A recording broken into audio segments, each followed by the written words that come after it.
Good evening, everyone. We would like to call a meeting to order at 6:05 p.m.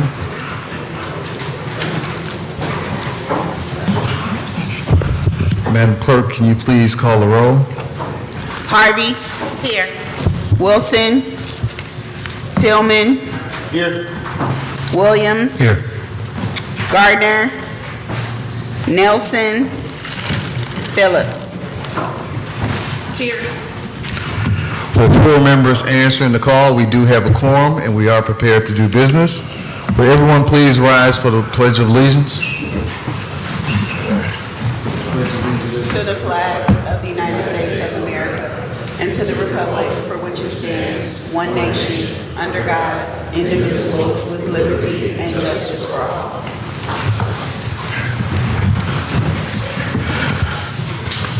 For the record, we do have our department heads here. And for the record, we have Alderwoman Nelson in the meeting at 6:06 p.m. We do have our department heads here, our police chief, our fire chief. We have our director, Cheryl Tillman. We also have many firefighters here tonight. We also have Mike Bansky from our crime-free housing, Cleo Jones, and did I miss anyone? Ashley Allen from our ESSA department. We also have in attendance our deputy clerk, Jessica Coffey, and our city treasurer, Jerry Tarka. We're in the phase right now with public comment. Before we begin public comment, we'd like to have a presentation from our fire chief, Glenn Bockert. Chief Bockert. Thank you, Mayor, City Council. I apologize, our duty crew was going to be here tonight, but they're actually on a fire over at the Sandwich Center, once again, 600 Oglesby. So they got a fire going on there right now. The fire is out. We're just clearing out the smoke. It wasn't as bad as the last one, but that's where the duty crew is working. But we do have some of the members here tonight, and we are going to recognize them here shortly. So last meeting, I know we talked about the storm and all, and I just wanted to touch base here with as far as the fire department is concerned. In the early morning hours on Sunday, June 14th, 27 minutes after midnight, a major storm fell upon Calumet City. As most residents were woken by the storm, a decision had to be made. Do I shelter in place? Do I head to the basement? Do I check on the neighbors, or do I roll over and go back to sleep? For some, the only option was to call 911, which gets the first city departments, the fire and the police departments, to respond. To put this in perspective, the fire department responds to an average of 26 calls per 24-hour shift. On this day, the black shift responded to 47 calls, with 23 calls occurring from midnight to shift change at 7:45 a.m. To break this down even farther, out of those 23 calls, 11 were for power lines down, 4 medical calls, 2 fire alarms, 2 reported trees and houses, 1 water and basement, 1 carbon monoxide, 1 odor investigation, and 1 structure fire, all within that 7-hour and 45-minute period. From 7:45 to 12 noon the following shift, and this is again when shift change happens in the morning, this is when a lot of the neighbors were waking up, surveying their damage. This is at the same time when some of you were out there. They responded to 3 calls. From 7:45 to 12 noon, they responded to 3 calls. All were with power lines down, and they were considered non-hazard. Some have tried to compare this incident to Maryville, Indiana, and I apologize if my words were taken out of context in reference to Maryville. As one that witnessed the damage at both locations, I would like to paint a better picture of what I seen firsthand in Maryville. Calumet City Fire Department was part of the NABUS 24 task force, which included 5 engine companies and chief officers responding. NABUS is used when the local jurisdiction has run out of resources. The amount of destruction that occurred throughout Maryville from the tornado was a prime example of when NABUS should be activated.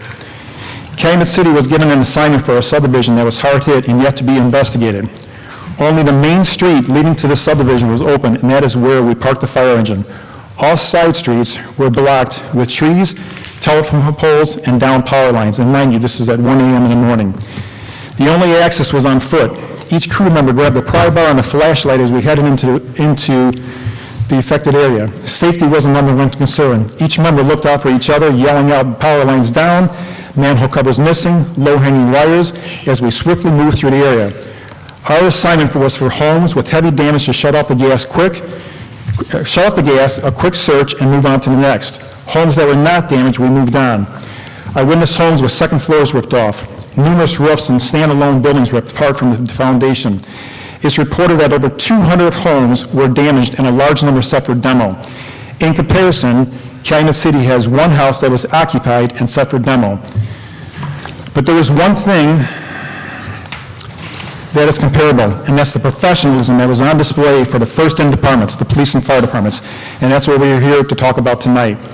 I first want to give credit to our fire and police dispatch. They are the initial call takers, the ones that gathered valuable information and relayed that information to the first-in companies, the fire and police. It was the fire and police department through dispatch that notified Public Works, ESDA, and the building departments to respond. 27 minutes after midnight, Station 1, along with Calumet City Police Department, responded to the 700 block of Newell for a tree on the house. This was the first call that the fire department responded to in relation to the storm. With the heavy rains, strong winds, and hail coming down, the crew was greeted by a mother who stated her daughter was trapped in bed by a tree now laying across her. Sammy right now is at the fire, so I'm going to see if I could use this thing here. If you take a look at the screens, you can see the arm of the victim right here. Tree, victim, another angle of it. The tree was laying across it. To back up,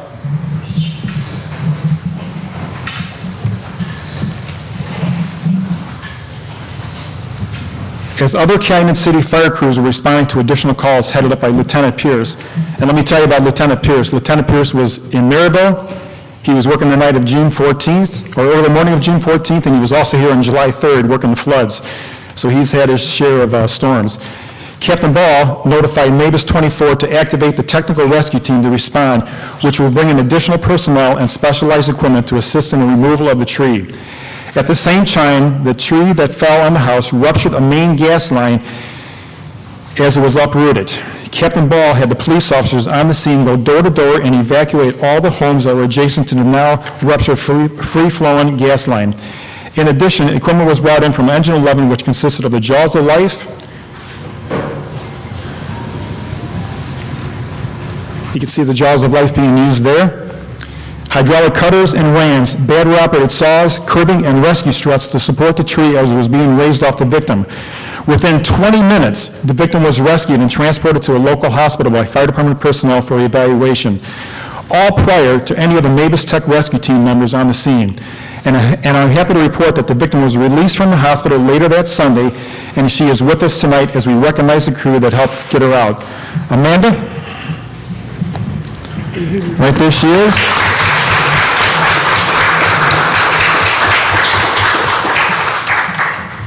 If I could, I have Captain Ball, Firefighter Yuthi, Firefighter Traversa, Firefighter Sheehan, and Jason Noda, please come forward.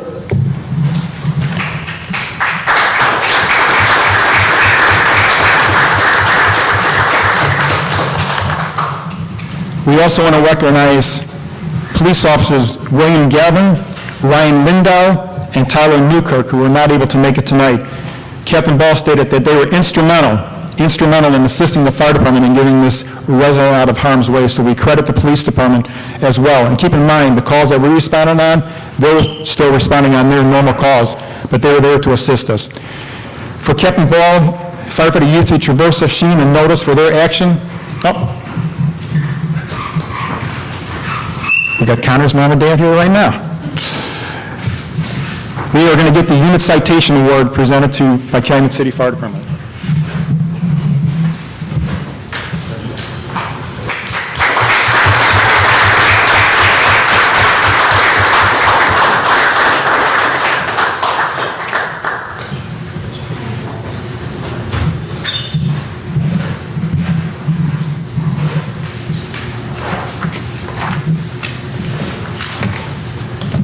In addition to those calls, later on that day, or early in the morning, at 3:28 in the morning, Engine 11 responded to 159 in Price for report of power lines down. On arrival, Captain Ball was greeted by a resident who stated they had a small electrical fire in her house, which was now out. On investigation, Captain Ball discovered an active basement fire with hoarder conditions, which is now extended to the first floor.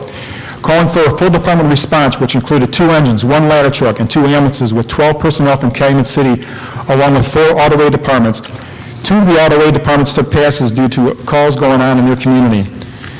It was a quick action of the first in companies, these guys right here, and the deployment of the hose line that quickly extinguished the fire with major overhaul to follow. South Holland Fire Department at the same time was relocated to Station 2 to handle additional calls coming into the city while Cal City Fire Department was picking up from the fire. In closing, I want to thank all city departments, from dispatch center, the initial call takers, to the fire and police, the first departments to respond, to Public Works and Water Department for their major cleanup throughout the city, ESDA, which were able to free up fire and police vehicles for power lines down, and the building department, which assists the residents with direction and guidance for repairs. It's all of these departments, all, that work together in an emergency that makes this city great. And for that, I want to thank everyone and give them a round of applause.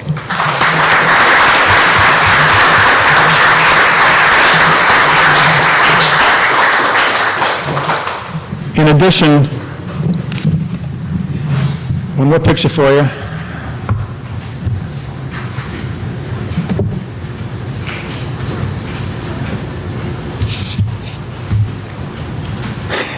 Stand. There's a picture of the Smiley Group after a grueling night with no sleep, followed by these 5 guys, along with Lieutenant Chris Pierce, Engineer Chris Stapleton. Chris, come on up here. Firefighter Roy Nelson, Dave Tessitore, Craig Kozabowski, Jack, come on up, and Luke Nolan. It was the outstanding work of the Black Shift that day, followed by the police department that assist us, that made this event come to an end. And we appreciate everything that you guys did, so thank you very much.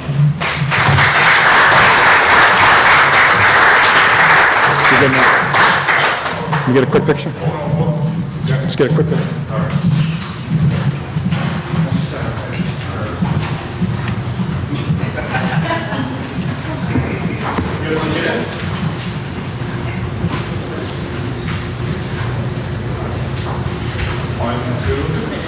Stay fuzzy and pitiful. Yeah. Thanks a lot. Appreciate it.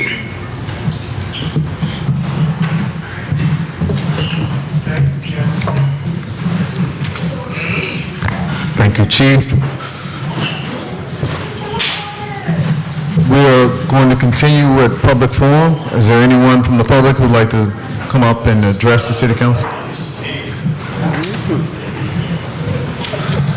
Hello, Councilmen, Councilwomen.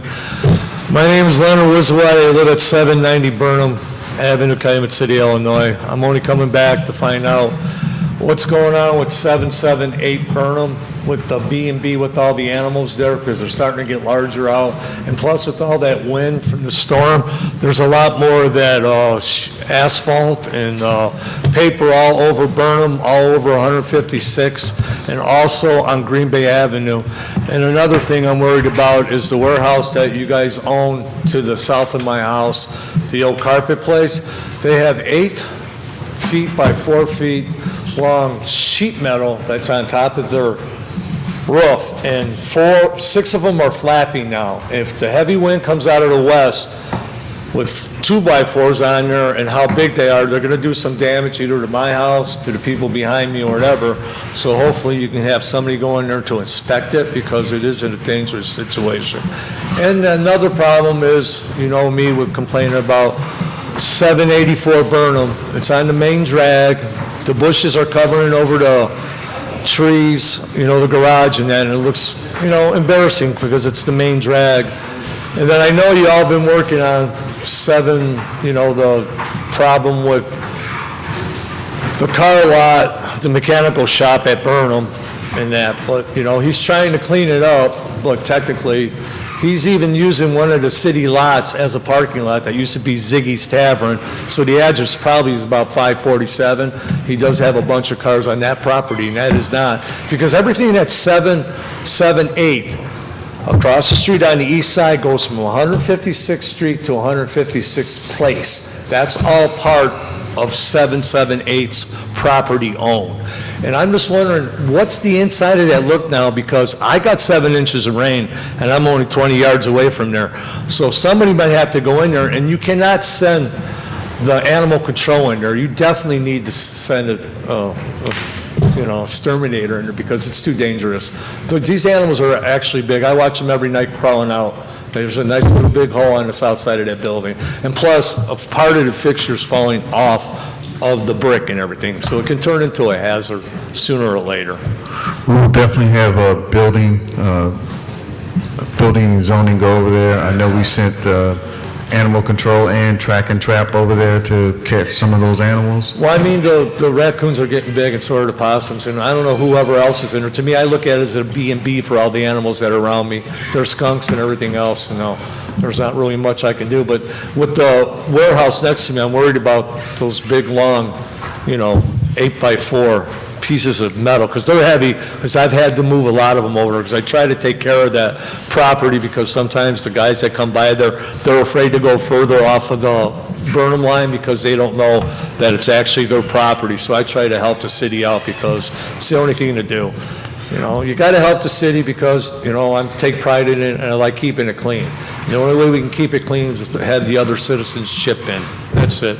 Thank you for your response and everything. I hope everything works out. We're going to have And by the way, I did appreciate all the help we got because I was by the microburst behind my house because I had a lot of problems in front of my house, but all the cops are going down 156 and 157 because of the problem at 77, News. So I'm like, wow, I'm not that important right now if something else is going on. But I appreciate all the help I got.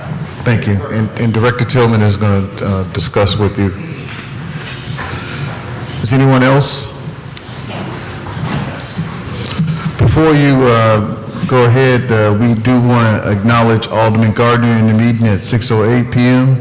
and Alderwoman Wilson in the meeting at 6:17 p.m. I'm sorry, please proceed. That's fine. Hello, Council and Mayor. My name is Paulette Nelson, 1373 Imperial Avenue. This is not the first time that I had addressed this problem, but I'm trying to find out when will our streets be redone. The streets over there, we would like for our streets, 1300 block of Imperial, 160th, between 160th and 161st and Mackinac. Terrible. They patched up, but they need redone just like they did Arthur. And then right there on 161st, it's that like what I said, when you get to that, right there across the street from the school, it's like a sinkhole. When you make that right turn by the stop sign. Nothing has been done about that. And they keep patching it up every year with that black asphalt. But they need to be dug up. We would like for our streets to look like over there by the library, over there by the police station. And they haven't been done. It's terrible. So that's my concern. Thank you. We'll make sure we respond to you. We do have a capital plan. I don't know if the capital plan includes the repair of streets, but I know we got a grant for repairing Arthur, so we'll make sure we get you that information. All right, thank you. Is there anyone else who would like to address the City Council? Good evening. My name is Mark Broadnax. I reside at 282 Clyde in Calumet City, Illinois. Wish to apprise the proper entities of the concern I have in the alley behind my property. There's an area just to the right of my garage that is not level. As a result, when there is significant rain, such as what we've been having since the spring, ponding is created. Further exacerbating the issue, the property across the alley has a PVC pipe that discharges water, probably from a sump pump, into this area, making the ponding worse. As the summer temps increase, this has the potential to become a breeding area for pests. This hampers the use of my garage and placement of my garbage cans. I am requesting removal of the excess water, leveling of the area for proper runoff, and possibly apprise the property owners across the alley to add an elbow extension to pump the water further down the alley away from my garage. Thank you. Thank you. we'll make sure we send Public Works to look at it and get it done for you. Is there anyone else who would like to address public forum, city council? Hello, council. Good evening. Whitney Helm, 526 Exchange Avenue.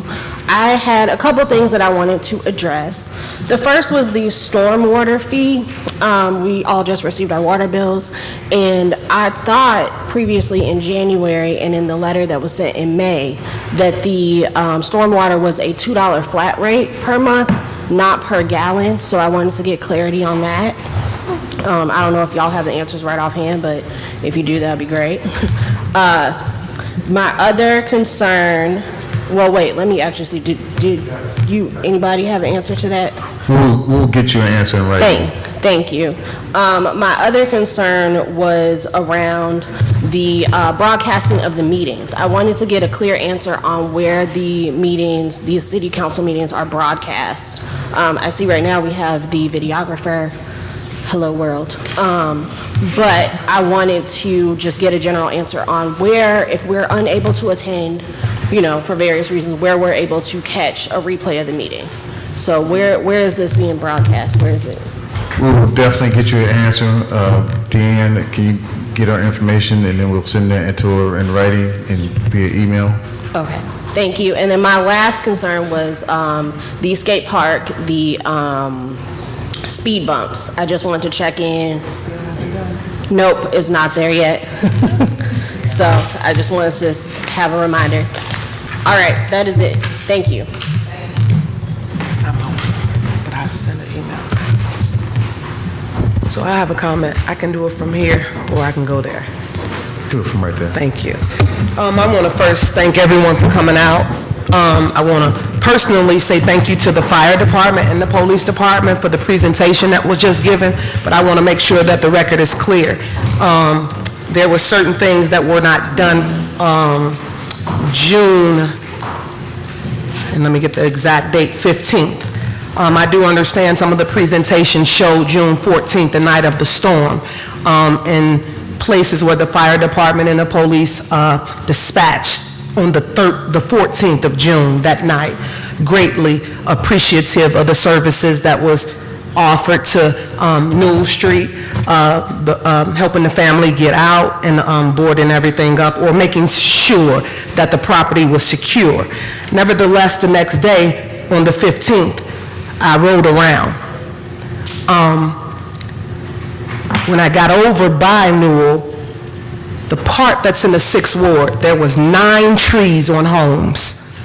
And not one, but one of the homes, the door was knocked on. Let me say that again. It wasn't knocked on. She said you passed by, Mayor Jones, and she talked to you. So I just want to make the record clear. What I'm stating is not to hurt anybody or to diminish any department.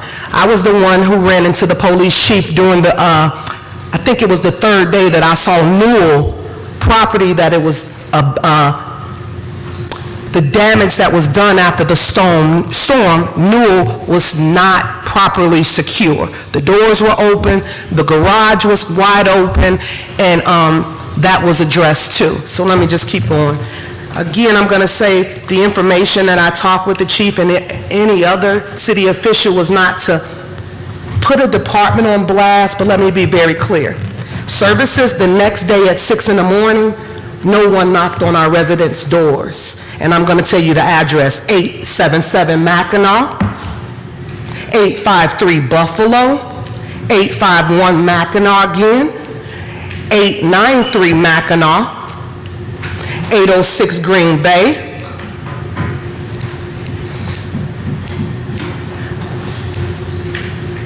there's another one at the 1400 of Mackinac by the grammar school. So again, I want to be very clear. When we're having conversations with our peers and individuals from the department, we're not saying it to hurt anybody, but what we're saying is, hey, don't forget about us.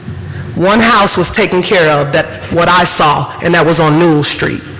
And again, to discount 2 blocks over, which was the 6th Ward, that had the worst storm damage, 8 trees on houses, and not only 1 out of 8 literally said nobody knocked on their door. Nobody came to even check on the electricity. Cheryl Tillman was riding around and she began knocking on the doors. But I was out at 6 in the morning. I did knock on those doors. Those individuals were outside and I pulled up and asked if they need any help. So I want to say it again. I appreciate the teamwork. I appreciate the presentation, but it is not all factual. We had houses that did not get knocked on, the doors did not get knocked on. There was electric lines that were down still in individuals' backyards. And again, it was not meant to harm anybody. It was saying, hey, every resident, someone should have knocked on those doors. So again, I thank the fire department and the police department and every department that came out, but we need to be more vigilant in knocking on every individual's doors. Thank you. Thank you, Alderwoman. Is there anyone else who would like to address? Please step to the mic. Hi, everyone. My name is Dave Nybert. I'm actually the shift commander on Black Crew, and I respect what the Alderwoman says, and I would never stand up here, but my fire chief and deputy chief is at a fire right now. So I just want to say on emergency calls, sometimes there's things being done that others don't know about, and I'm not saying lies. I'm not saying that. There just might be somebody was checked on. Many times we go to people's doors, they don't hear us, and there's reasons. I understand they're in storm mode. So I just want to put it out there that maybe we can clarify a couple of these good questions you have, okay? I'm going to pass along those good words too, so I'm not upset about that, but I just think there might be a few things that the fire chief could answer for himself, and I don't want to step on his toes, but I just felt like as the shift commander of the Black Crew, I was actually off that night. Lucky or not lucky, however you want to look at it. So that's all I wanted to say. No hard feelings or anything, but okay? So this, it wasn't intended, and I'm going to be... No, I understand. And it was just, and we weren't, how can I say, give me the It's right good, words. it's good conversation. It wasn't, and I never brought it to the city. When I ran into the chief that day, I just said, hey, help us out a little bit more. The next storm, let us all be vigilant, So it was not a beat down or a try to clap back, but what I don't like is that's just it. We need to work together to make sure that we're building the city and that every hand is on deck if available, that's all. For sure. No, That's I all. understand. Thank you. Thank you. Is there anyone else who would like to address the city council? If so, please step to the mic. This is my first time here. Thank you, Mayor, Council, Alderman. I was affected by the storm. There was a tree that Name and grazed my address, I'm house. sorry. I need your name and address for the record. I'm sorry? and Diana address. Alderson, 811 Buffalo Avenue. A tree on the parkway grazed my house. I mean, it was like right by my doorstep. And the next day, to my surprise, which was on Sunday, they came and cut the tree down, and I was just like amazed. So thank you for that. And I met Mayako. Is that your name? Okay. I met Mayako. She was driving around and everything, and I was outside. And I told her about the hole in my street that's been there for a while. And she actually addressed it, and it's beautiful now. So thank you very much. That's all I got to say. Thank you. And that happened because I got on the horn just putting everybody in the text. And again, it's the teamwork. We did a good job. We did an amazing job. Is there anyone else who would like to address the city council? If not, we will move on to item 5 on our agenda, which is our approval of minutes. I believe these minutes were from the last meeting. The clerk asked that these minutes be on this meeting. Does anyone have any questions regarding the minutes before you? If no questions, can someone please make a motion to approve the minutes as presented? So moved. Motion made by Alderwoman Harvey, Wilson, second by Alderwoman Harvey. Madam Clerk, can you please call the roll on the minutes? Harvey, Yes. Wilson, Yes. Tillman, Yes. Williams, Yes. Gardner. Yes. Nelson. Yes. Phillips. Yes. Item 6, there are no informational items to be accepted and placed on file, so we will move on to item 7 on the agenda, which are new action items, 1 through 4. Does anyone have any questions about items 1 through 4? If not, can someone please make a motion to approve action items 7, 1 through 4, please? So moved. I have a question. Just one quick question. Item 3? Oh, yeah, it's different online than it is in the paper, but I'm referring to the Pikeview America.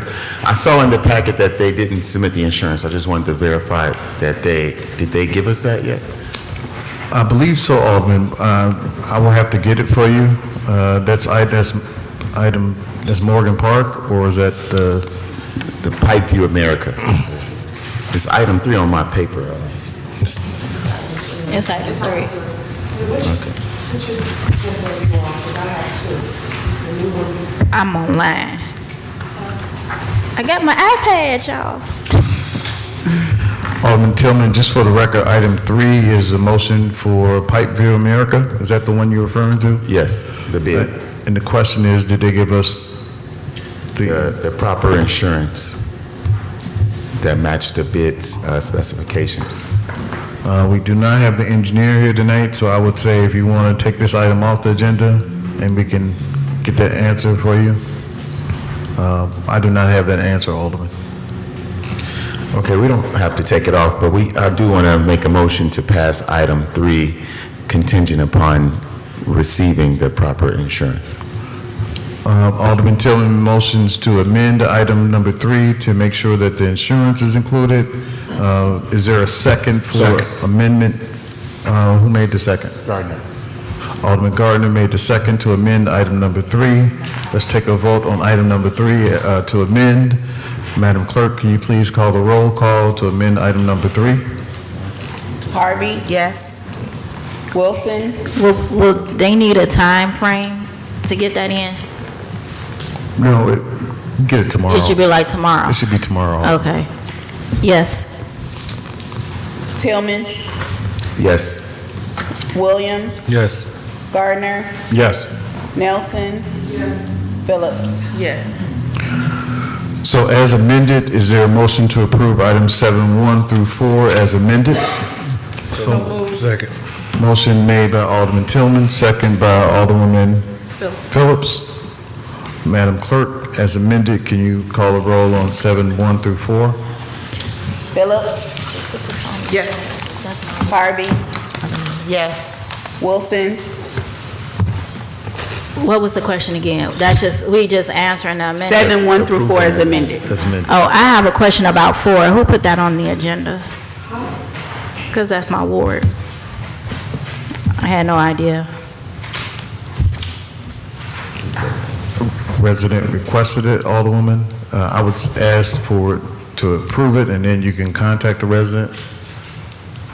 Well, so that is split into 2. I don't know that all of everybody from who may be in the first ward is okay with that. We'll look up the address, Alderwoman. Oh, no, that's the second ward. Second ward, okay. It's the other side of the street. Yeah, because part of that street is the first ward, part of that street is the second ward. Side of the street. Alderwoman, if you can just approve it, and then we'll get the questions to you regarding the event. That's on item number 4, correct? So neither one of us knew about it, the first ward or the second ward. I'm just asking who put it on there. A resident made a request because of the time frame it was sent in. I believe it was sent in. This is for July 25th. But Alderwoman, I would ask if you can approve it and then contact the resident. Well, the reason I'm asking is because I had another resident that I wasn't made aware that they wanted to block off the streets until after we were supposed to submit information. And so, had I known, it could have been on this agenda because they want their event on the 18th of July. We have our meetings coming up next week, Alderwoman. We can just Okay. add it to that next week. Please continue the roll call. Wilson, Present.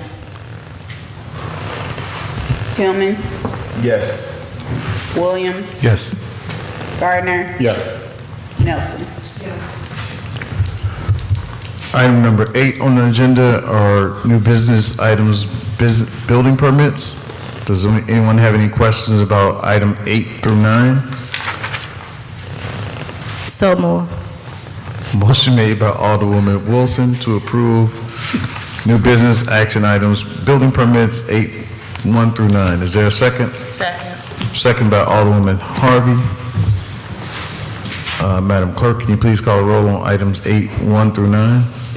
Wilson, Harvey. Yes. Harvey, Yes. Wilson, Yes. Tillman, Yes. Williams, Yes. Gardner, Yes.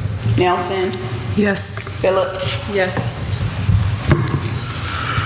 Thank you. Council, item 9 are resolutions and ordinances, 1 and 2. Does anyone have any questions on items 1 or 2? I have a question on item 1. Go ahead. Alderman. So yes, item 1, the address. When I look at the ordinance in the packet, it's 2 different addresses in the ordinance. 340 Manistee or 518 Marquette. And there's no address listed on the face of the agenda, but if you look in the packet, the ordinance have those 2 different addresses. I'm assuming one of them was a typo. Do you want to pull this one, Alderman Tillman, and then we'll get the correct address and put it back on the... Well, if anybody know, we can just amend it now if one of the aldermen put this on. We don't do handicap. That comes from downstairs.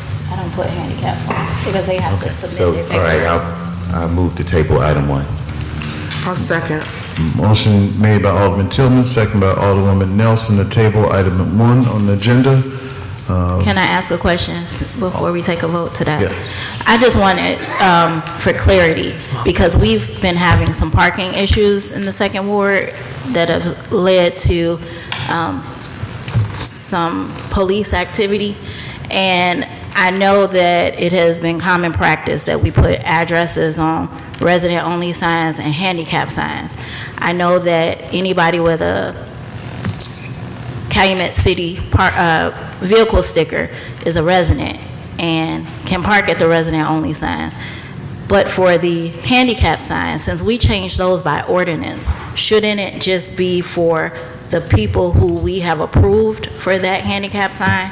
Because what we're seeing, and when they call the police department, and the police department is telling them rightfully so, that if you have a handicap placard, you can park there. But we are really changing the ordinance by what they bring to us. Yeah. Chief Kolash, and then Attorney O'Grady, can you chime in, please? Yeah, we do run into issues with both of those as far as legality goes. When they're marked for a specific location, and that specific location isn't utilizing the handicap location, we will cite that. But if it's just handicap parking, whoever has a handicap placard would be eligible to park in those locations. I don't think that's what the intent is behind that, but for clarity, when we put the addresses on there, it clarifies things a lot better for the officers to conduct the enforcement over there and issue the citations. So do you think, Mayor or Alderman Tillman or Chief Kolash, we should amend the ordinance to be more clear on that? I just don't want to continue having these physical disputes. And I totally get it. It helps us out a lot too, believe me. They were doing the handicap with no address on it, and then they did the handicap with the address on it. I don't know what it is they're doing right now, but when the address is on there that's specified, it's for the person that lives at that location. Okay. Without that specification, technically, anybody that's handicapped can park there. Okay. Thank you. Yep. Alderman Williams. The address on there. Oh, Go Alderman Wilson, I would suggest making a motion later in the meeting, directing the ordinance and resolution committee to make that amendment, to make that change. Okay. The motion on the floor right now is to table item number 1. Do we need all in favor or roll call vote? All in favor to table item number 1? Aye. Resolution number 2, Alderman Tillman. Just a disaster declaration. I do have a question regarding it. With this declaration, what spending authority are we granting? We're not, we're just requesting the governor, whatever state funds that he has to allocate for Cal City or for the county. Now, the federal government has not been approving funding for disasters in the state of Illinois. So the request will have to come from the governor to include Calumet City and Cook County for any disaster relief that may come from the federal government through Illinois for this. So I'm clear, you're not looking to spend any of our money and resources until No. we get money from the governor? No. Okay. The declaration is just a resolution, sending it to the governor, sending it to the president, and our elected officials declaring Calumet City a disaster area for the 2 recent storms, and requesting that any funds that are available, they should send them through FEMA or send it through the state of Illinois to Calumet City. There's just wording in the ordinance that had me ask that question. Section 2 says, "The mayor is authorized and directed to take whatever steps necessary to address the impacts of the flooding event and to carry out the purpose and goals of his emergency proclamation." I.e. the trees that we had, we directed Public Works to take down for residents, i.e. the debris that we picked up, that's the action. So if you want to clarify it, Alderman, we can clarify it at the next meeting and put it on there. Put it back on there. Okay. So we can table item number 2 as well. Okay. Okay, yeah. Can someone please make a motion to table item 2 on the agenda? Second. Motion made by Alderwoman Nelson, second by Alderwoman Wilson to table item number 2 on the agenda. Harvey, I'm sorry. I hear the, all in favor for tabling item number 2 as well? Aye. Financial matters, item number 10 on the agenda. Can someone please make a motion, item number 7, to be removed and tabled from the agenda at the request of, I think Director Tillman and I met with the resident of this house. We'd like to table this item number 7. So moved. Motion made by Alderman Williams, second by Alderwoman Harvey. All in favor? Aye. Item is tabled. Is there action on items 1 through 6 and then 8 through 13? I have questions. On items 6, 7, and 8, obviously 7 we just tabled. I'm assuming item 7, the resident of the home, wants to try to save it or something? Or something along those lines? Director Tillman? Upon research, we discovered that 777 Green Bay is all Raccoon County land bank. So I reached out to them to make sure that they do remediation, or we're going to be asking the city attorney if they would donate the property to the city because it was affected by the storm. That's probably being done. Is that way? I want to make sure I'm getting the correct answer. That's the property. Yep, that's. Yep, so the other one we removed prior to the agenda because that resident did have insurance. One of the requirements with us removing the tree that fell on and damaged and destroyed the house, we had them sign a waiver from the city. We had them also file an insurance claim. Which address are you referring to? I'm talking about the one that we removed from the agenda. Oh, I got you, okay. Which one did we remove? Because So I heard off of the agenda I printed yesterday. And then I have, 777 Buffalo. say it again, 777 Buffalo is the one we just Item number removed. 7. Yeah.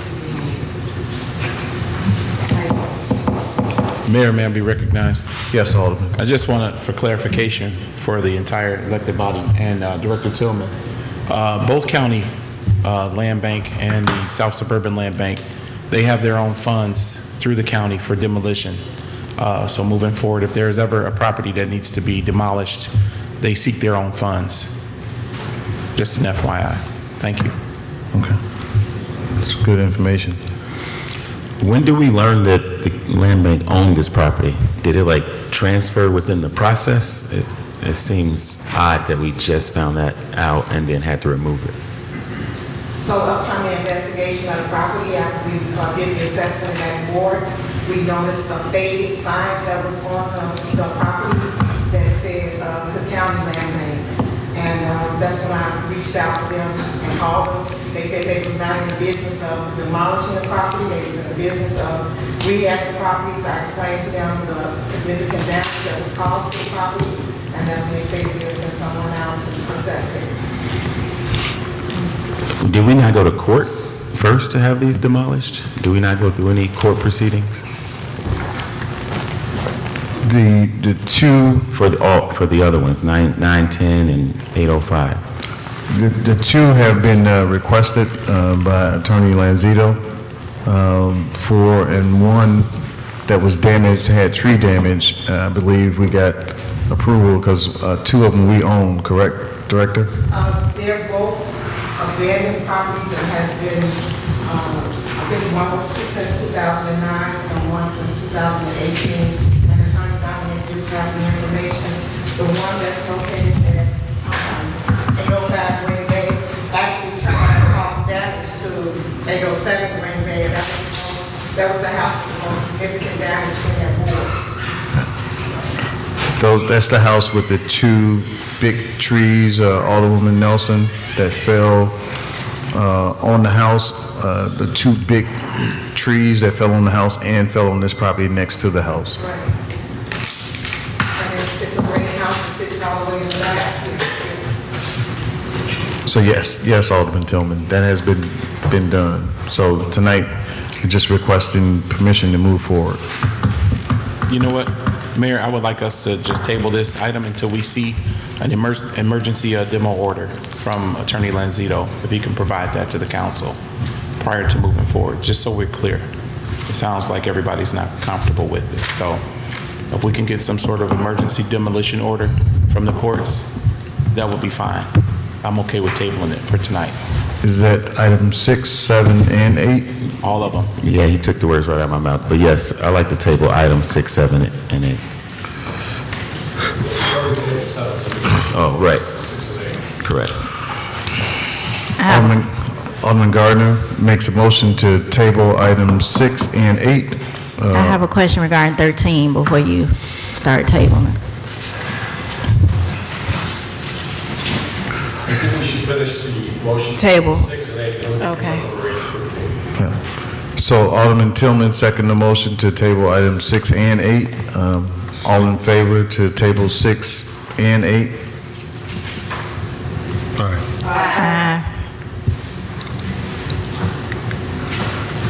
Alderman Wilson, you had a question about item 13? Yes, I understand that this project, the funds are, is it reimbursable, or do we already have the funds?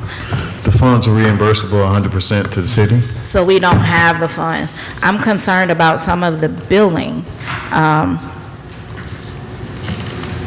Professional services, $42,000. A meeting with MWRD, $44,600. Preliminary grading, preliminary utility layout. And then some things just say professional services, $62,000, but it doesn't outline what those services were. And that is what it comes back to us having discussions later on when we're saying we paid you all this money and nothing happened, but this isn't even outlining what they are doing. Can I clarify? On the new sheet, it's number 13, but on the old agenda, it's number 15. It's the farmer's It's in, board, right? it's Yes. in your packet. I agree, that's what my question, I had some similar questions as well. But I'm This getting a whole little thing. confused because my sheet is changing. My notes are on my first sheet. It's just that. Yeah. Alderman, the final agenda is sent to everyone on Tuesday. The agenda that you pre-print, the final agenda has items that are either removed or added. I usually send everyone a list of items that were added to the agenda on the final draft. So on the final draft, 13 is what we're discussing right now, which is Farnsworth. Alderwoman Wilson has questions about 13. I would say we make a motion to table this. You send those questions to the engineer, who is not here tonight. This is 100% reimbursable, and DCO approved all of the items that you are talking about, Alderwoman Yeah, Wilson. and I'm gonna update my question, because I see what, it's 13,000. Okay. It was billed 44,600, and I guess they broke that down. I don't know how this is. It's two previous billing, 13,000, current billing, 13,000, and there was total earned 26,000. So was that what was reimbursed? These two add to that. So where is this? Alderman, what action would you like? Would you like to table this? and get the questions answered? Yeah.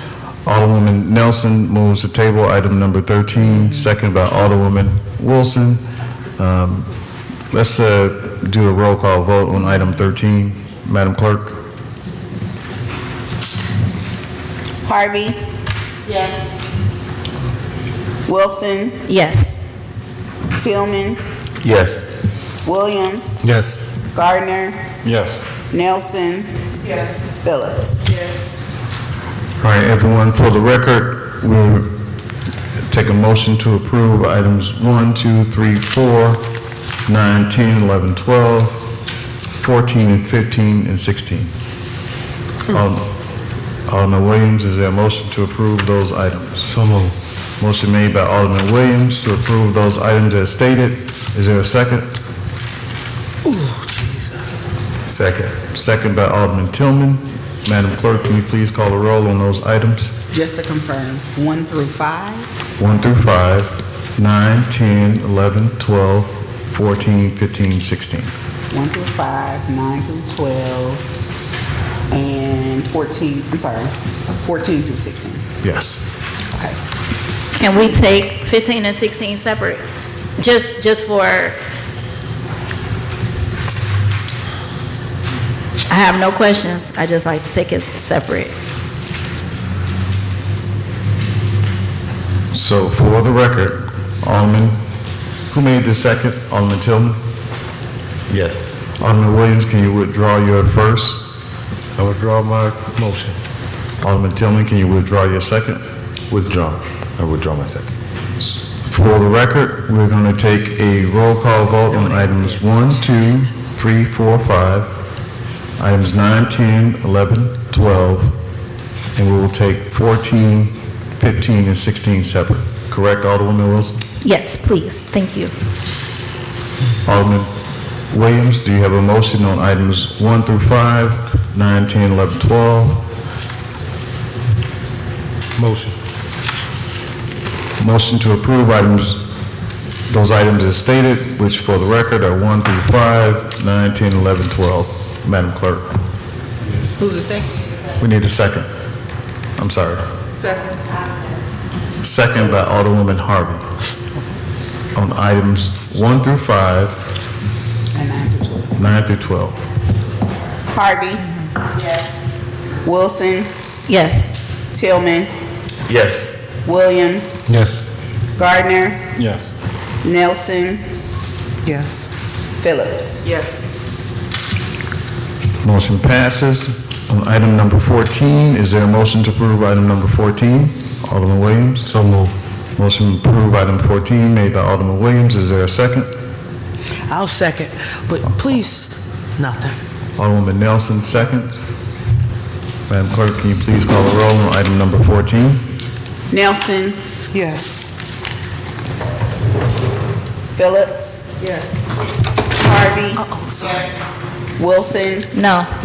Tillman. Yes. Williams. Yes. Gardner. Yes.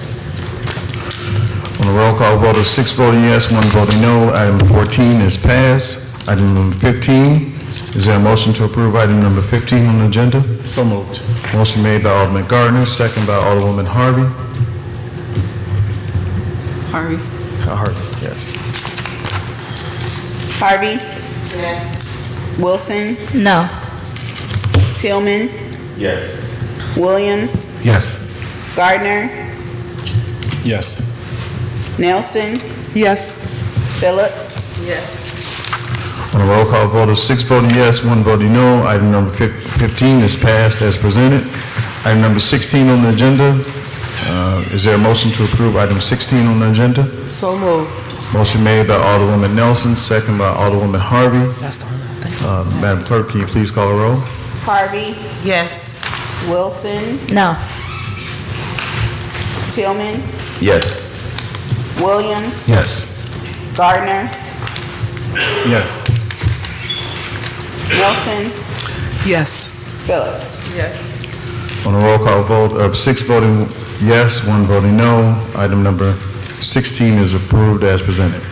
Reports of standing committees, item number 11, Finance, Alderman Williams. Thank you, Mayor. You also have had in front of you the preemptive schedule for budget meetings for starting next Tuesday No. or next Wednesday. We don't have that. We don't have that. Okay, well, we'll make you some copies, but be expecting to have the first budget hearing for Wednesday, July 15th at 6 o'clock, and I'll make sure you all get the preemptive schedule before you leave today. Yeah, I'll send it to everyone, Alderman, as soon as we take a break, and I'll turn the meeting over to you. I'll send it to everyone.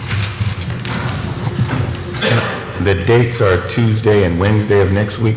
Can I just make a request that we do it on Wednesday and Thursday instead? I won't be here. For which, wait a minute, slow down, y'all. Well, I had to move my surgery for, or actually I moved it back, and then I had something else I had to move up. You won't be here. So I won't be here on the 15th through those 2 dates. That's why I was asking, can we do it sooner? We'll send it out to everyone, and then if you guys can please tell us the dates, we'll send it out tonight, and if you can please tell us the dates. Okay. Anything else, Alderman? No, that's it, thank you. Public Safety, Alderman Gardner. No report tonight, Mayor. Thank you. Thank you, Alderman. Public Utilities, Alderwoman Phillips. Thank you, Mayor. No report at this time. Thank you, Alderwoman. Ordinance and Resolution, Alderman Tillman. No report. Thank you, Alderman.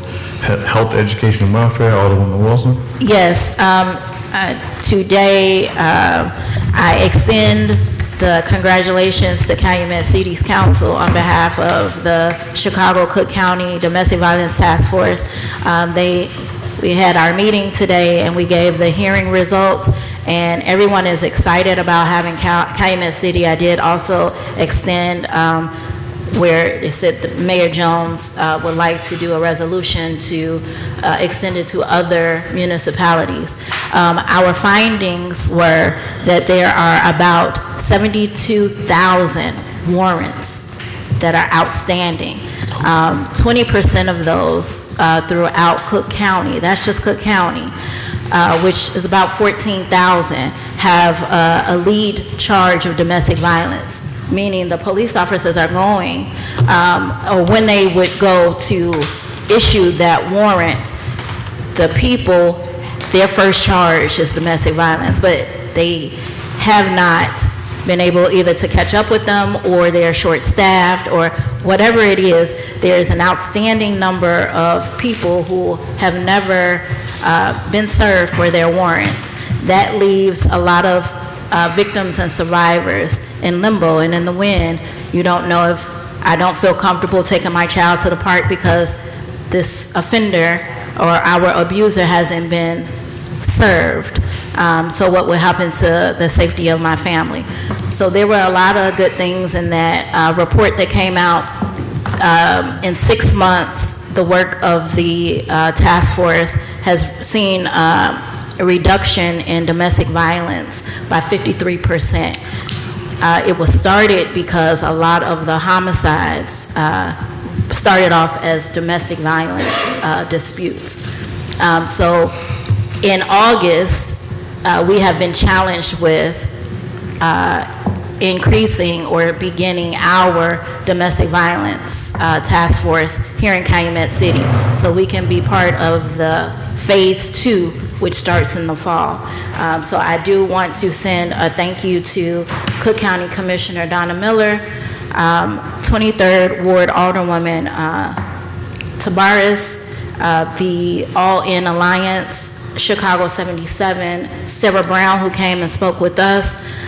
She was instrumental in this task force. So her story will be televised, as well as her coming here and speaking with us. She has been working throughout the court system on her own personal case, 9 years, trying to get resolution. What we learned is that the judicial system cannot be FOIA'd. A lot of the court cases, when men and women are going for domestic issues, there's no court reporter, so there are no notes. So it's like you are retelling your story and re-victimizing the victim and re-traumatizing the victim all over again. So we will be calling a meeting of health, education, and welfare, because this is going to be an all hands on deck, and it should be led by victims and survivors. So elected officials will be in the back assisting, but we want the people out on the forefront making this happen. Today was a good day for Cook County, and by extension, that includes Calumet City. Thank you. Thank you, Alderwoman. Permits and licenses, Alderwoman Harvey. No report at this time. Thank you. Public Works, Alderwoman Nelson. Good evening, Calumet City. I speak on behalf of the 6th Ward. I want to thank everybody for being patient with all of us during the storms that has taken place. I also want to thank Public Works again and the other departments for all of the hard work that we've done, even if we've felt short on some small ends. I want to thank the residents for continuously supporting not just the city council, but your city, being active in pulling the debris to the curb, assisting in making sure that things are lined up on the curb to make it easier for Public Works and other departments. I want to thank the residents also too for going into the alleys, also helping to assist pull the debris off to the side so that cars can get past and or emergency vehicles. Again, this is a team effort, and please be patient because Public Works is still cleaning up the debris. I know some of our fairways have not been mowed, some, not all, but again, asking everyone to be patient because Public Works is still riding, trying to do the best that they can. So that's all I have. Thank you. Thank you, Alderwoman. City Council reports, Alderwoman Phillips. Good evening, Calumet City and 7th Ward residents. I really don't have much to address today other than, like Alderwoman Nelson said, thank you guys for being patient with the storm cleanup, and if there's a need for help, please reach out to me at 708-891-8197, or you can email me at mphillips@calumetscity.org. And there is one more thing that I do want to mention. Over the course of the 4th of July holiday, one of the residents was, unfortunately, her home was destroyed by fireworks. So I would love, and I'm admonishing the residents, when you're using fireworks, first of all, they're illegal, but please be cautious and be careful because this resident now has to be, she's displaced. So with that being said, please leave it to the professionals to do fireworks shows. Thank you. Thank you, Alderwoman. Sixth Ward report, Alderwoman Nelson.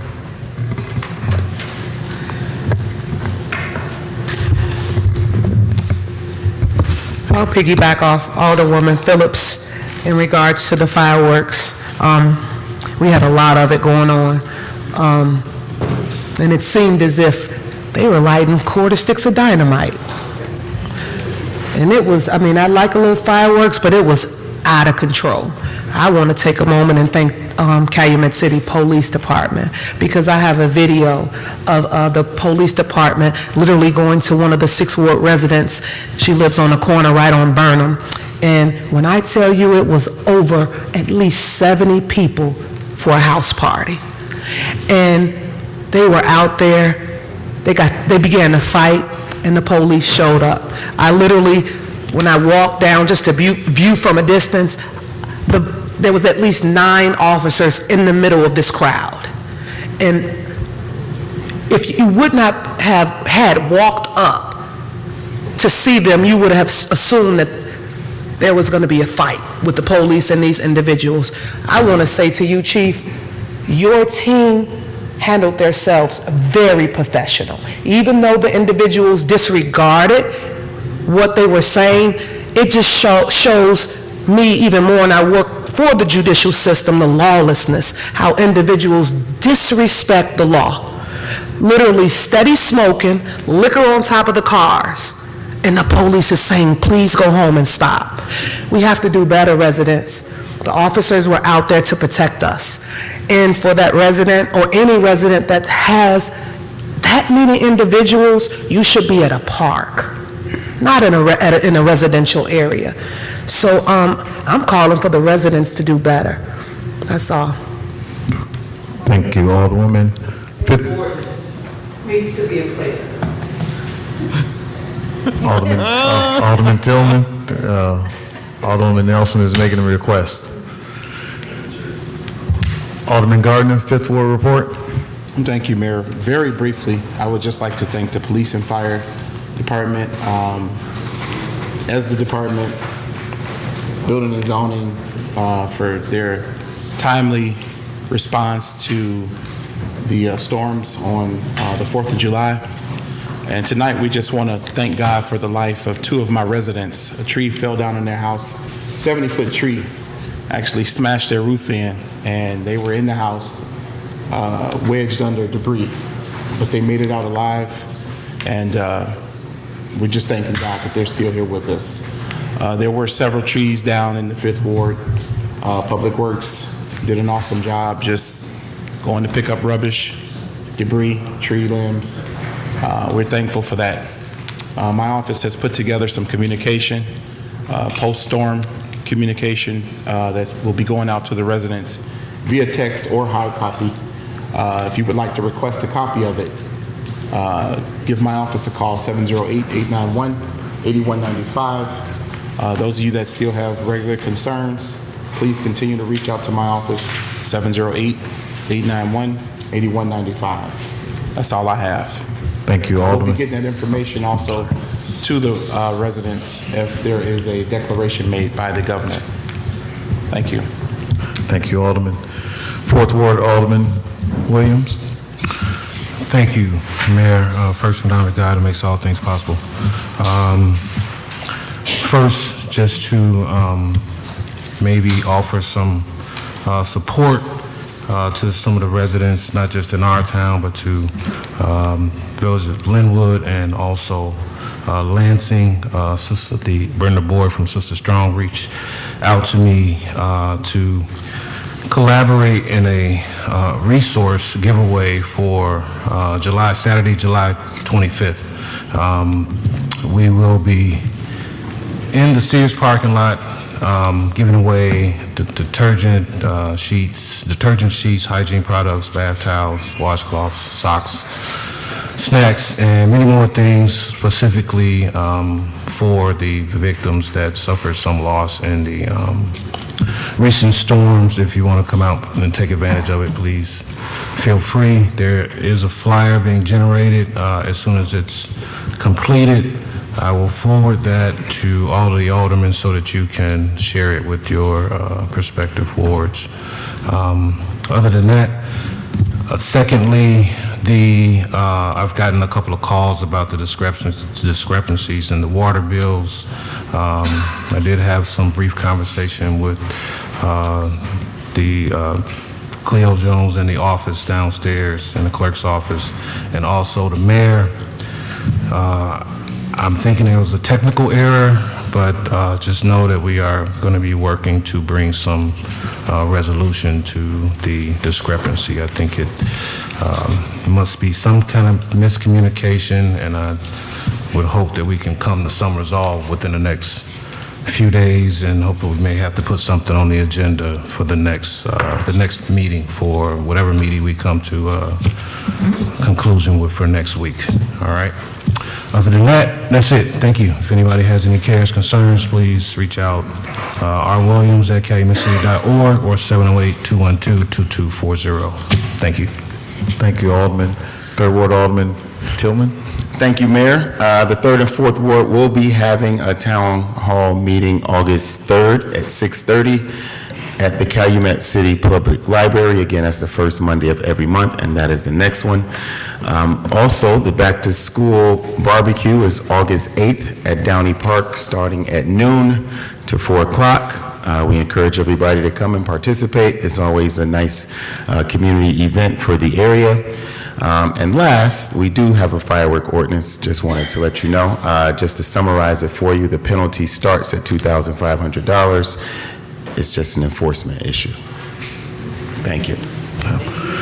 You know, if the council will allow, Chief, can you come up and talk about the enforcement that you guys did for July 4th? I know a bunch of residents came and they sent letters requesting that we put up signs, which we will consider for next year. But please explain what the police department did. So what we did on both July 3rd and the 4th, we doubled our staffing levels for the afternoon turn and increased the staffing levels for the midnight turn. There's also something a little bit, I'll have an off conversation with you, but I'm looking at something to amend our ordinance to include something different, because oftentimes when our folks are out there handling the calls for service, they don't always have the time to write those citations right there. But we did have a plan in place. We wrote citations, and we also confiscated multiple pieces of fireworks, which were immediately disposed of. But there's something else that, if we can talk off topic of it, to maybe amend our ordinance to go against the property owner versus having to deal with identifying the person that's there. I think Aurora, Illinois has a similar ordinance, and it's something I think would be beneficial for us, because that way we can write the tickets or the citations the day after, 2 days after, which would all be documented on video and body cam. So, thank you, Chief. Since he's standing there, can I ask a question? Sure. What is the enforcement for noise ordinance violations? Oh, you're in the trouble. I mean, because we call the police. Well, I want to know. That, yeah. Yeah. Okay, so noise, there are, a lot of people think there's like hourly stipulations with it, and there are, right? But that's mainly for your construction, your landscaping. I don't know off the top of my head what our ordinance says exactly for the noise, but the thought of it has to be between this hour and this hour only really applies to the construction and the landscaping side of it. So if the noise is loud, it's a specific decibel, then citations can be issued. Okay, so we have little signs up at certain businesses that say there's a noise ordinance. And then, so like, I'm not even gonna use the car wash. I'm gonna use Dunkin' Donuts. If they have somebody banging the beat as they go through the drive-through, there's that sign there. But if the police are called, are you gonna write them a ticket? Well, and that's a tricky one too, because a lot of times the noise is going on. By the time the person calls the station, calls the dispatch center, car gets dispatched out. We have usually about a 2 to 3 minute response time. A lot of times when we show up, that person is either gone or the music is down. But I'm gonna. Well, let's say the person is still there. Are you gonna give them the ticket? They could be issued a citation. But hey, Director Bansky just told me he knows a little bit more about the noise ordinance, and he's going to step up and explain that one to you. I just know that the time frame is for the landscaping and construction. Okay, Bansky, come on. Hello there, Mayor and Aldermen and Alderwomen. So the answer for noise ordinance is that there's consistency between noise and, curfew. So, but noise doesn't always make it a violation because someone's complaining about it. It has to be excessive. That's where a police officer is going to really be dispatched to determine if it is excessive or not. The ordinance does declare a decibel amount or a distance amount. Nobody, and I don't think anybody on any city department carries a decibel meter. Oh, you do? I have one. I'll stand corrected then. So, one person. Not surprised. I've got a spreadsheet. In any event, so distance is the only way that it really does get legitimately measured. And so when you're feeling the music or you're hearing the music, those are where the distances are going to then come into play. When complaints are called into the police department, they have to be verified. I have, since my time as a police officer and now in my retirement, still continuing to follow up on the complaints for that. So if they're verified by the officers, then I am contacting either the landlord if it's rental property, or I will issue citations to the property owners if the officers that responded did not do that already. But technically, we kind of use curfew and noise to run somewhat the same time schedule, which Sunday through Thursday right now out of school is 10 p.m. Friday and Saturday is 11 p.m. So this is a business. The decimal meter goes 91. It was steady at 89, but now it's 91. My dog is hard of hearing because of it. And it shakes the china hutch, breaks glass. You can hear word for word what's on the radio. So that was my question too. Will the officers come out and issue a citation to the vehicle or to the business? More than likely, that would be issued to the vehicle operator versus the business, because the business can only do so much to control the patrons that are there. So I would expect that would be Well, thank you. It's the a good operator. chat. Don't go anywhere. Stay, because I'm up next, and I'm going to call on you. I'll grab my seat in the front row. All right. Thank you, Director Bansky. Thank you. Alderman Tillman, are you finished with your report? He said the I am. back-to-school bash is on the 8th Yes. at Downey Park or at the library? I'm sorry. At Downey Park. Downey. Okay. Sorry. First Ward Alderwoman. Don't you do it. Go ahead. Second Ward Alderwoman Monet Wilson. Thank you. Second Ward, if you need me, call me or text me, 708-586-4990. We have about 6 interns now for the summer that will field those text messages. Those who are inboxing me, that's not me responding to you all the time. If an intern responds to you, they will say their name, intern for Alderwoman Wilson. If you need to email me at Monet, M-O-N-E-T, @alderwomanwilson.com. I would like to say that Wednesday, August 5th, will be our second ward meeting. We're going to go back to Sandridge. I will follow up with that because I was just informed that there was a small fire somewhere in that area. But August 5th, we will stick with that date for our second ward meeting, 6:30. The storm cleanup. So I want to thank Public Works, ESDA, the fire department, the police department for your assistance and inspectional services regarding the storm. Second ward, we had a lot of water, but what we also had a lot of was lack of accountability. We must clean up after ourselves. if you have guests, if you have children, if you have adults that are just slobs and they throw stuff out the car, keep a little garbage bag with you. Pick that garbage up, because what happens is it blocks the sewers.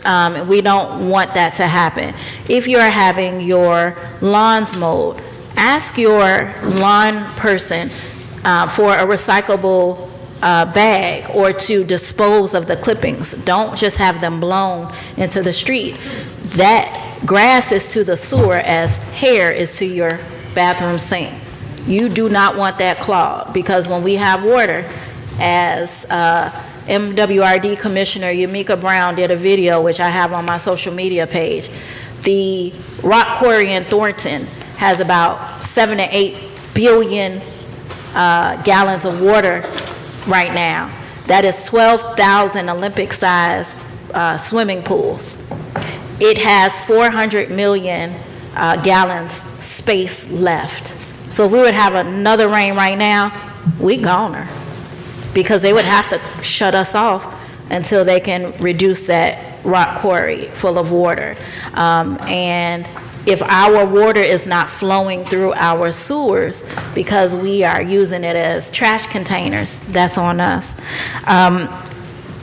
I asked Director Bansky to stay up here, because Director Bansky, you offer landlord classes for those that rent, and I wanted to know, could you adapt that to some homeowners? Because we have new homeowners that don't always know, A, what the rules are, to home ownership, or what, and I know Director Tillman is here, what permits they need to pull, because over the weekend it becomes Home Depot on some of the blocks. Everybody's a builder, and I don't want anybody building steps and stuff without the proper permits. Well, the landlord class that I teach isn't really optional. It is required for landlords to comply for crime-free housing and licensing. As it pertains to creating a class or information for, property owners, I certainly wouldn't have a problem collaborating with Director Tillman in that regard. We certainly do a lot of other things together to help each other, function properly. As it pertains to that item, that's all I could kind of say, is we could work on something, but it wouldn't fit for crime-free housing purposes, because that's totally a regulated, separated, mandated program. Long as y'all work it out, because we need it. You'd be surprised at what people just don't know. I wouldn't be. I'm asking people, hey, you got all that beautiful backyard, let's not barbecue on the front porch. But, so thank you, Director Bansky. Next, I have my Monet moment is for Jerry Sarufka. Jerry Sarufka is my MVP. He is our water director. As he was coming to the various places in a residence in Calumet City, his own basement was being flooded, but he was out there helping us. So he is a superhuman when it comes to all things water, and a subject matter expert. Next, the water bill. I know they said they're going to talk about it, but we talked about it. So per my live and that letter that you got in your water, it says that our stormwater fee was supposed to be a flat rate of $2, and I believe that is what we passed. I did receive an email from our finance director that said it should have been per gallon. Shoulda, coulda, but we passed flat rate. I would not have passed the per gallon rate on that one. So I don't know what that looks like as far as making the residents whole regarding those high bills. In August, today is the last day. I'll extend it till tomorrow, but I have a bus. It is free for you to get on the bus. We are leaving August 27th and for a turnaround trip, going to Washington to commemorate the March on Washington of 1963. The bus is free. There are optional packages which include a t-shirt and a meal, but you have to hold on. Oh, there we go. You have to text 708-586-4990, or go to my social media page and click on the link and register. Again, it is free. We are going to Washington. We're coming back. We'll be back on the 29th. And it is to commemorate the March on Washington. If you want to go, I advise you to register before tomorrow at midnight. It is our goal to meet with the governor while we're there. So everybody will have to be vetted and pass a clearance. So please do that. I would like to give kudos to Chief Kolash and the Calumet City Police Department.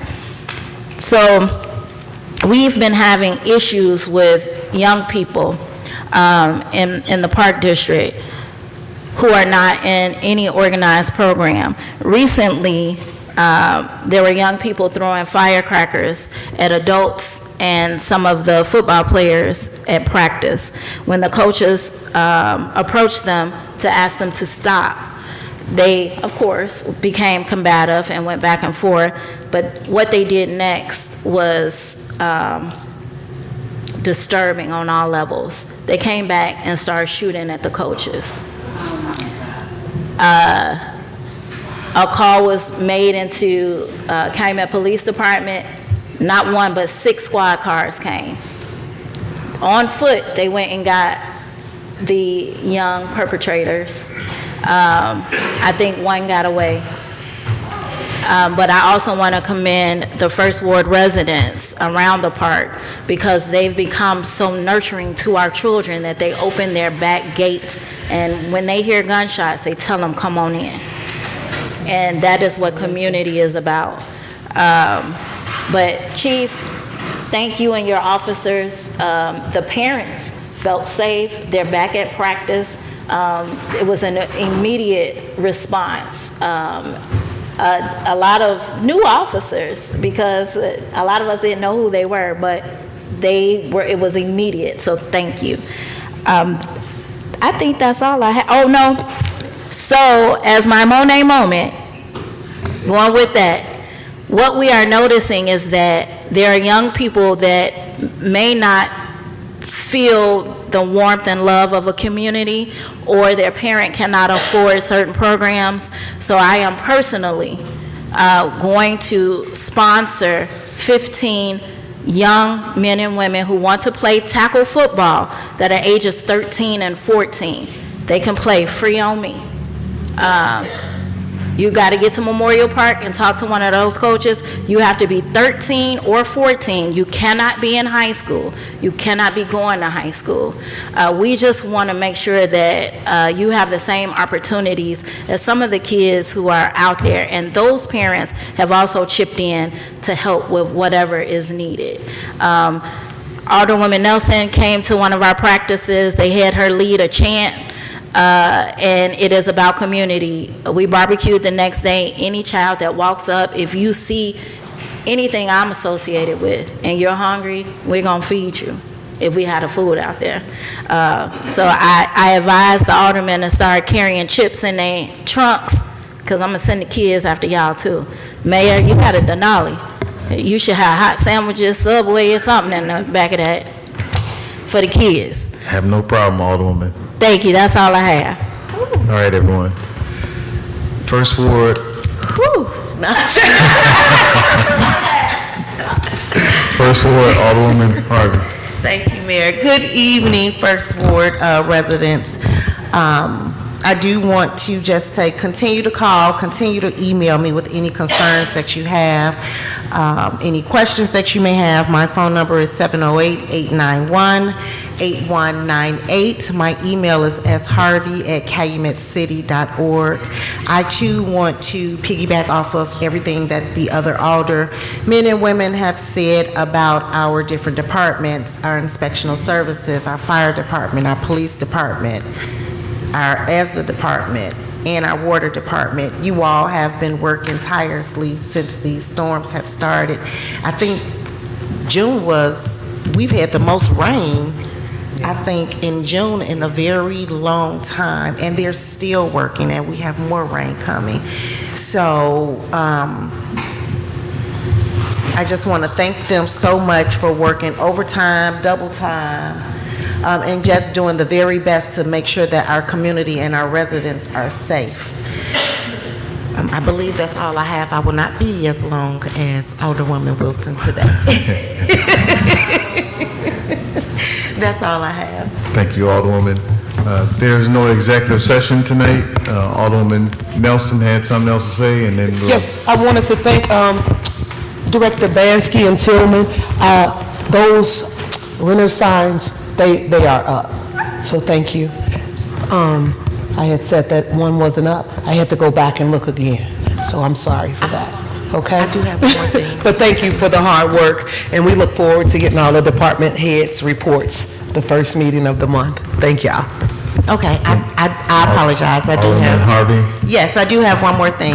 I spoke with Director Tillman. I heard the concerns about residents maybe not knowing what permits need to be pulled. So I spoke with her, and I asked her if maybe she can come up with, and she'll now talk about it, and Director Bansky also, come up with something like a resident 101, just so that we can give them general knowledge, or that they can give them general knowledge, so that they can be a model resident here in Calumet City and not construction workers on the weekends, because we just want to make sure that everyone's safe. Not only them, but sometimes we do these home projects and things can happen. So we just want to make sure things don't happen and that everyone is in compliance.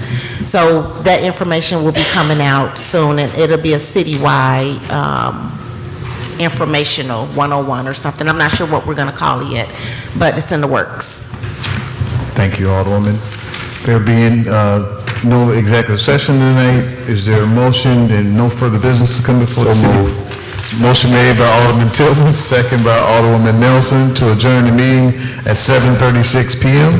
All in favor? Aye. Meeting adjourned.